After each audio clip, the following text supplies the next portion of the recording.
Umabot sa 408,000 pesos na halaga ng iligal na droga na may bigat na mas o menos 60 grams ang narecover sa isang individual na kinilala kay Reynate Villaluna, 37 anyos at residente ng Barangay 4 San Jose de Buenavista, Antique, pasado alas 11 ng gabi noong Enero 16. Sa interview ng K5 News FM San Jose kay Police Major Jeremy Ian Magbanwa, Chief of Police ng San Jose Municipal Police Station, pinahayag niya na ang subject person ay nakuhaan ng pinakamalaking halaga ng iligal na droga sa probinsya ng Antique. Sa bisa ng search warrant sa pagbayular sa RA 9165 o Comprehensive Dangerous Act of 2022 at violation of RA 10591 o Illegal Possession of Firearms and Ammunition, nagawang mahuli ang individual kung saan nakumpiska ang 10 pieces heat-sealed transparent plastic sachet containing white crystalline substance suspected shabu,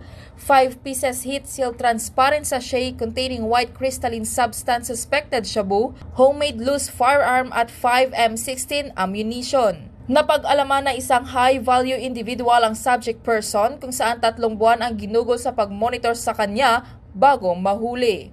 Sa ngayon, nasa kustodiya ng San Jose Municipal Police Station ang subject person para sa nararapat na disposisyon. Balita mula sa San Jose Municipal Police Station, ako si K5 Family Palanog. Para sa kampyon na serbisyo publiko at kaaliwan sa probinsya ng Antique, ang kampyon na istasyon, K5 News FM.